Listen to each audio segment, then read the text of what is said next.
አሁን ከጀመረ ዶክተር ደግሞ የሆነ አስተራ 2 አመት ነው ከዚህ ከተጨመርኩኝ ማለት ነው።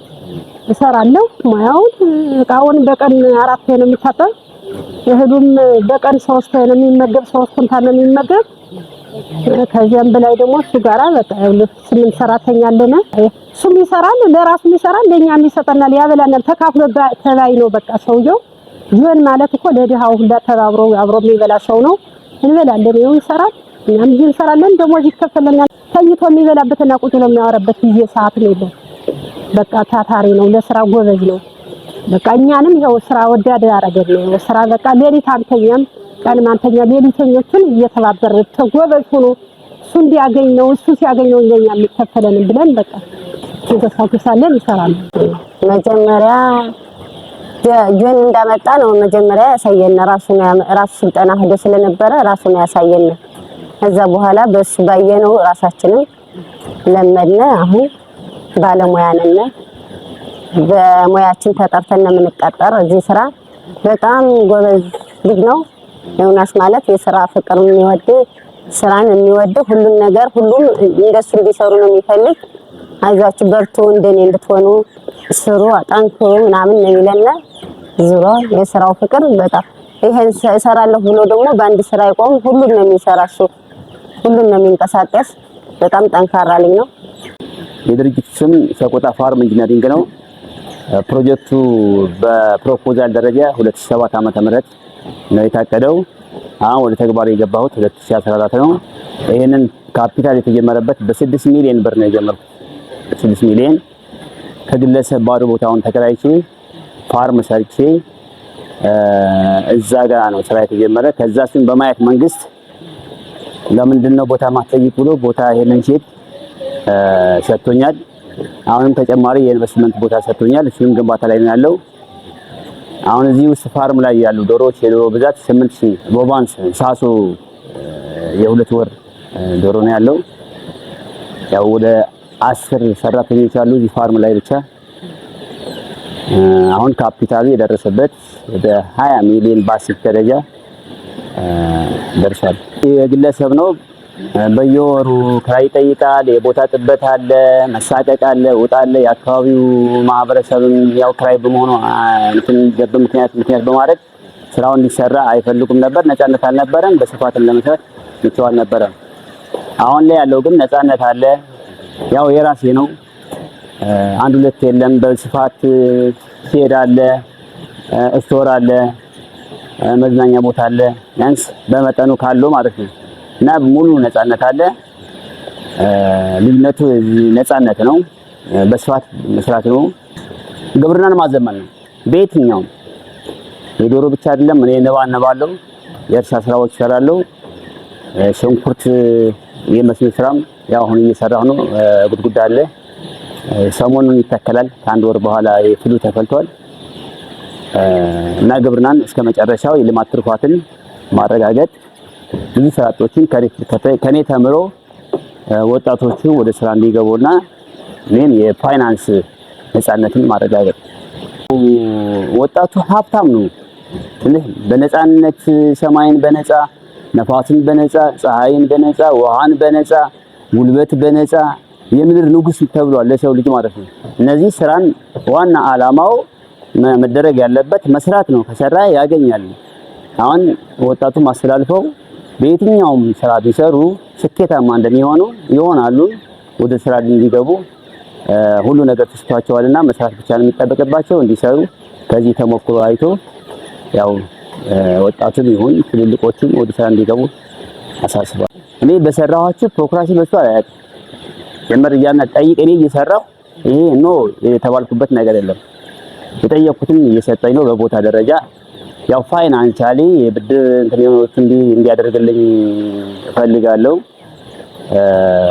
ሌላ የገበያ ትስስር አሁን ይሄኛው በኃይል ነው እኛ ገበያ ትስስሩ የወደቀ ነው ሌላ ሀገር ላይ የ35 ቀን ነው የሚሄደው እኛ ላይ አልተለመደም ማህበረሰቡ አዌርነስ የእንስሳት ቢሮ እንስሳት ወይም አካባቢ የሚመለከቱ ሰዎች ህዝቡን ማሳመን ወይም ደግሞ ወደ ተግባር እንዲገባ ልምዱ ስለዶሮ እውቀቱ ጥቅሙን የተነገራቸው አይመስለኝምና የኛ የገበያ ጋፕታ አለ። መኖ አንድ ቀን ሲውሉ በጣም ብዙ በ20-30 ሺህ ብር ነው የሚውሉት በቀን እና ዋጋ እያስከፈለ ነው። የገበያ ትስስሩን ጆንሳት የሚመለከታቸው ኤንጂኦዎች ጋር ትስስር ቀድሞ ፋይናንሱን አዘጋጅቶ ዶሮ እንድናስገባ ዋጋ እንዳንከፍል ያው የገበያ ችግር አለ።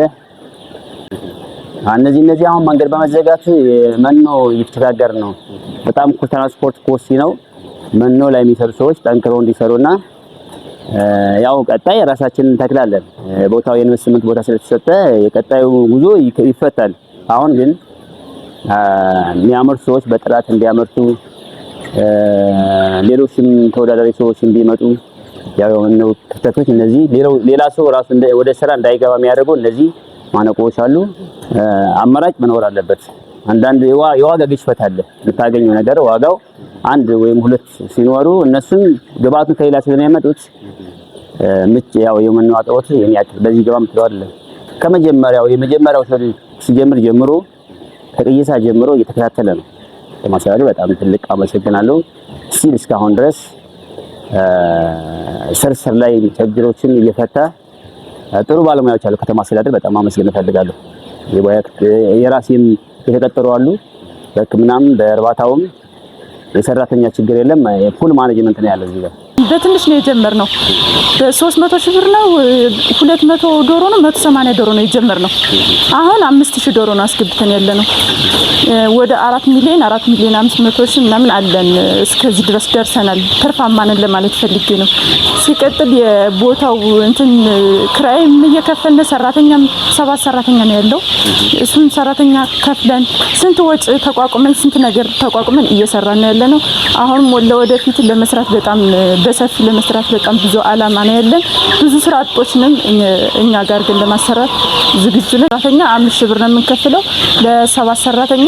ያው በዛው ልክ ዋልማ አለ። አሁን የዋልማ መኖ አለ እሱ የሚሰጡት ማለት ነው። እና እሱ ደግሞ ለነሱ አይሆንም። ለአሳዳጊ አሁን ለህፃናት አለ፣ ለእንቁላል ጣይ አለ፣ የተለያየ ስለሆነ ለነሱ ሌላ ቦታ ነው እያስመጣን ያለን። በጣም ብዙ ነገር እንግልት ምንም እየደረሰብን ስለሆነ ሌላ ቦታ ለማስመጣት በአሁኑ ሰዓት ደግሞ መንገድም ዝግ ይሆናል። ምንም ሲባል ምንም እያለ ነው እና መንግስት ሊያደርግልን የምንፈልገው ነገር ቦታ ክራይ ስለሆነ ያለ ነው። የቦታ ቢያይልን ወይ ሸድ ቢሰጠን፣ ካልሆነ ደግሞ ባዶ ቦታ ተሰጥቷል ሸድ ሰርተን ብንሰራ ነው የምለው። ሲቀጥል ደግሞ ያው እንደሚታወቀው ይሄ ክራይ ነው ያለንበት ማለት ነው። ክራይ ነው። በወር 5000 ብር ነው። ስራ ከጀመርን ደግሞ ከ3 አመት በላይ ሆኗል። ከ3 አመት በላይ ነው ስራ ከጀመርን ማለት ነው። ዶሮ በእርግጥ አትራፊ ነው፣ በጣም አትራፊ ነው። ነገር ግን አንዳንድ ጊዜ መኖ ከቅርብ አይገኝም። ሌላ ቦታ ነው የምናስመጣው። መንገድ ይዘጋል። ከኮምቦልቻም ከአዳማም ይመጣል። እሱ ሲመጣ መንገድ ላይ ይዘጋል። መንገድ ሲዘጋብን የመጉላላት ምናምን አለ። እንግዲህ አሁን የምንገኘው ፋርም ኢንጂነሪንግ ከወጣት ዮናስ ደባሽ ፋርም ላይ ነው። እንግዲህ ይሄ ወጣት ይህን ስራ ትኩረት ሰጥቶ መጀመር ከጀመረበት ጊዜ ጀምሮ አመታቶችን ቢያስቆጥርም ከዛ በፊት ሲሰራ የነበረበትን ቦታ ከዚህ በፊት በግል ወጪ በኪራይ ቦታ ላይ ሲሰራ ነበረ። ከዛም በተነሳ እንግዲህ ልጅየው ያኛውን ወጪ ከበር ከማረግ የሰራተኛ ክፍያ ከበር ከማረግ ጋር ተነሳስቶ የሰቆጣ ከተማ አስተዳደር እንስሳትና ዓሳ ሀብት ልማት ጽሕፈት ቤት በልዩ አስተዋጽኦና በሚመለከታቸው አካላት ትኩረት በመስጠት እንግዲህ አሁን ከምንገኝበት ፋርም ላይ በመንግስት ድጋፍ ሄዱን አግኝቶ እየተንቀሳቀሰ ይገኛል ማለት ነው። የባለሙያ ምክርን ይቀበላል። ከዛም በኋላ የተወሰነች ጋፕታ እንኳን ካለች በስልክ ነው እንደዚህ አይነት ነገር ሊያጋጥመኝ ነው የሚል ሐሳብ ያመነጫል። እንግዲህ ካለው ከኛ ብቻ ከጽሕፈት ቤቱ ባለሙያ ብቻ አይደለም የጣቢያ ሰራተኞቹ የሚያደርጉት ክትትልና ድጋፍ በራሱ ከሞ አንድ ልጅ አለን። ሁለቱ ተግባብተው እንደ ወንድምና እንደ ትልቅና ትንሽ ነው እየተመካከሩ የሚሰሩትና ሁለቱ ናቸው። እነዚህ ናቸው አሉን የምንለው። አሁን የተወሰኑ 500 ጫጩት ያስገባሉ። ሌሎች እንደግ ተፍተፍ የሚሉ እነሱ ደግሞ አጠናክረን የምንሄድበት ጉዳይ ነው ያለው። ለሰራተኞች 5000 ብር መክፈል ማለት ያሳያችሁ ከከተማ አስተዳደሩ ጋር ተገናኝቶ ያለውን ቀረቤታ አጠናክሮ እየሰራ ያለና ምክርን የሚሰማ ልጅ ነው። እንደ ከተማችን እንግዲህ ወጣቱ ፍላጎት ብዙ ነው። በተለይ ከመስሪያ መስጫ ጋር ታይዞ ያለው ፍላጎት የከተማ ያለና አቅርቦትና የወጣቱ ፍላጎት አይጣጣምልንም። ዝሮ ግን ያው ግን ከተማው ባለው ጸጋና ባለው ሀብት ልክ ወጣቶችን እየመለመለ በዛ ልክ የስራ መስጫ ፍላጎታቸውን ለመፍታት ጥረት ያደርግን ያለ ነው። በተለይ በ2017 በርካታ ወጣቶችን በዚህ መፍታት ችለናል። ይሄን መሰረት አድርገንም በተለያዩ በእንስሳት ዘርፍ በዶሮ እርባታ የተሰማሩ ኢንተርፕራይዝ በተመለከተ በተለይ አቶ ካሳው ወጣት ካሳውን በተመለከተ በርካታ ጊዜ ያው ጥሩ ስራዎች እየሰራ ያለው ተከራይተው እየሰራ ያለው ይሄን መሰረት አድርገን ጭምር ተቋማችን ላይ ይሰጥ የሚል ማመልከቻ ይዞ መጥቷል። ያን መሰረት አድርገን እኛ ያው ለዶሮ የተሰራ ራሱን የቻለ ሸድ ባይኖረንም ካሉ ክፍት ሸዶች መሰረት አድርገን በተለይ ወደ ጫው መዝለቂያ ያለውን ሸድ ከማናጅመንት ጋር ቁጭ በመምከር በልዩ ታላሱ ተወስኖ ተሰጥቶታል። የተወሰነ የተገነጠለ ነገር አለው ውስጥ ጭምር ለዶሮ ምቹ አይደለም። ያ ለዶሮ ምቹ በሚሆን መንገድ እሱም ሰርቼ እገባለሁ የሚል ፍላጎት ስላለው በዛ ልክ ሰርቶ እንዲገባ ሸዱን ሰጥተነዋል። ነገር ግን ኢንተርፕራይዙ እና ግባና ጠግነህ ግባ ብለን ነግረናል። እዛ ጊዜ መጥቶ ሸዱን አልተረከበንም፣ ወደ ስራ አልገባም። እኛ እንደ ተቋም ግን ያለን ሸድ በዛ ልክ የኢንተርፕራይዝ ችግር ለመፍታት ጥረት አድርገናል፣ ሰጥተነዋል ያለው በዚህ ልክ ጥያቄውን መልሰናል። ዮሐንስ ስሙስ 2016-17 አካባቢ የሰጠነው ማህበር ነው። ኦልሞስት እሱ በዛን ጊዜ ካመለከተበት ጊዜ ጀምሮ እንደዚህ በቢዝነስ ፕላናችን መሰረት አወዳድረን ሸዱን ሰጥተናቸዋል። አቶ ዮሐንስን ጭምር በርካታ ወጪ አውጥቶ ነው ወደ 200 የሚጠጋ 200 ሺህ አካባቢ የሚጠጋ ብር አውጥቶ ሸዱን ጠግነውታል፣ ዙሪያውን ጭምር ጠግነውታል። ነገር ግን እነዚህ ቋሚ ንብረት ነገር ለመንግስት ቀሪ የሚሆኑትን የወዴታው አካል በማድረግ ጭምር በክራይ ዛሬ እንዲታሰብላቸው በወዴታ አካል አገኝዘናል። በዛ ልክ እኛም ጭምር ድጋፍ ነው ክትትል እያደረግንላቸው ነው። በዛ ጥሩ እየሄደ ነው ያለው ይህ ማህበር። እኛም ጭምር ድጋፉን በዛ እየሄድን እንዳለን በዛ ልክ እንዲያዝ ነው። በዶሮ ሀብት ልማት የተሰማሩ ወጣቶችን ከተማችን ላይ አይታቸዋል። ያው እነዚህ ወጣቶች እውነት በመናገር በትንሽ ኤክስቴንሽን ወደ ስራ የገቡ የዘርፉንም ጠቀሜታ በደንብ አንደርስታንድ አድርገው ወደ ዘርፉ የገቡ ወጣቶች ናቸው። በዚህ 2 ዓመት ውስጥ ነው የሌማት ትሩፋት ኢኒሼቲቭ ጋር ለማህበረሰቡ በተፈጠረ ትንሽ ግንዛቤ ወደ ዘርፉ የተሰማሩት። በእንቁላል ጣይም በአንድ ቀን ጫጩት አሳዳጊም የተሰማሩ ወጣቶች ናቸው። ተቋማችን ለነዚህ ወጣቶች የሚጠበቅበትን ማለትም ሙያዊ ድጋፍ በጤናውም ዘርፍ በእርባታውም ዘርፍ ሙያዊ ድጋፍ ክትትል እያደረግን እንገኛለን። እነዚህ ወጣቶች ያው እነሱም እንዳሉት እውነት ለመናገር በጣም ውጤታማ ሆነዋል። በእንቁላል ጣይም ለሲቪል ሰራባንቱም አምነን በነበረው ማርኬት ላይ እንደሚታወሰው በዲስካውንት ገበያው ላይ በ2-3 ብር በቀነሰ ዋጋ እንቁላል ሲያቀርቡ የነበሩ ወጣቶች ናቸው። አሁን ደግሞ ከተማችን ላይ እንደ ጥቅል 12000 የሚጠጋ የአንድ ቀን ጫጩት አሳዳጊዎች አስገብተዋል። ወጣት ዮናስ እንዲሁም ወጣት ካሳሁን እና በኢንተርፕራይዝም በማህበር የተደራጁ ወጣቶች ከ500 ጀምሮ እስከ ከፍተኛ 8000 የአንድ ቀን ጫጩት ያስገቡበት ሁኔታ ነው ያለው። እነዚህ ከመጀመሪያ የጤና ክትትላቸው ጀምሮ ተቋማችን ድጋፍና ክትትል እያደረገ ነው ያለው። ይሄም ሆኖ ግን ያው ልጆቹ ከሙያዊ ድጋፍ በዘለለ የሚጠይቁት ጥያቄ አለ። ከኛ የሚጠበቀውን እያደረግን ነው። የገበያ ትስስር የሚነሳበት ሁኔታ አለ። እኛም ለእናት መስሪያ ቤት ለዞን እንስሳትና ዓሳ ሀብት በደብዳቤ ያሳውቀናል ዞናል የሆኑ የግዥ ሰንሰለቶች እንዲመቻቹ። ከዛ በተረፈ ደግሞ እዚሁ ከተማው ላይ ከሌማት ትሩፋት ጋር ክላስተር ቤዝድ አድርገን እንድንሰራ በአራቱም ቀበሌ የ45 ቀን ጫጩት ወስደው የአንዲት እናት በቤቷ 6 ዶሮዎችን ይዛ በዘርፉ ላይ እንድትሰማራ ግንዛቤ ፈጠራ እየሰራ ነው ያለነው። ብር የማሰባሰብ ስራውም እንዲሁ እየተሰራ ነው ያለው። አሁን እስከ 30 እስከ ህዳር 30 ባለበት ሁኔታ ከነሱ ጫጩቶች የምናነሳበት ይኖራል። ነገር ግን ይህንንም አድርገን ያሉን የገቡ ጫጩቶችን እኛ አድሬስ አድርገን ማንሳት ስለማንችል ከተማችን ላይ የተሰማሩ መንግስታዊ ያልሆኑ ድርጅቶች የሚሆኑ መንግስታዊ ድርጅቶች ሲያስመጡ አገራዊ የሆነ ጨረታ የሚያስወጡበት ሁኔታ አለ። ይሄንን ያው ሚኒማይዝ አድርጎ ዞን እንስሳትንም በህጋዊ ደብዳቤ ያሳውቀናል። እነዚህ አሳዳጊዎች ጋር ለማበረታታትም ዘርፉንም ለማዘመን ሌላውም ደግሞ ውጤታማ እንዲሆኑ የሚሰጣቸው ድጋፍ የሚደረግላቸው አካላትም ተጠቃሚዎች ዶሮዎችም ውጤታማ እንዲሆኑ የአካባቢው ኢንቫይሮንመንት የተለመዱ ዶሮዎች እንዲነሱ ከተማችን ላይ ከ12000 ያላነሱ የአንድ ቀን ጫጩት ስለገቡ እዚህ የሚነሳበት ሁኔታ እንዲመቻች እንላለን። ያው አንዱ ጥያቄያቸው የገበያ ትስስር ስለሆነ፣ ሁለተኛው ደግሞ የመስሪያ መሸጫ ጥያቄ ነው። የመስሪያ መሸጫ ጥያቄ ያው አንዱ ወጣት ወደ 8000 ጫጩት ያስገባውን በዚህ አመት የተፈታ ጥያቄ ነው። በዚህ 2 አመት ነው ወደ ስራ የገባው።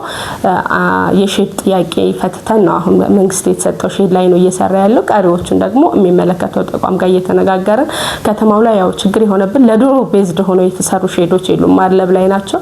ያ ደግሞ ለዶሮ ሀብት ልማት ምቹ ስላልሆኑ እነዛን እያየን ተቋሙ ጋር ስራና ስልጠና ጽህፈት ቤት እንዲሁም ከተማ መሰረተ ልማት ጋር እየተነጋገርን መፍትሄዎችን እናስቀምጣለን ብለን እናስባለን። ሌላኛው የመኖ ጥያቄ ነው። ያው ከተማችን ላይ ያለን የመኖ አቅራቢ አንድ ግለሰብ ነው፣ ወኪል አከፋፋይ ያለን። ሌላውም አካል በመኖ ሀብት ልማት ቢሰማራ እንዲሁም ደግሞ ዋልማን ጨምሮ አንድ ግለሰብም የመኖ ማቀነባበር ፋብሪካ ላይ እየተሰማሩ አሉ።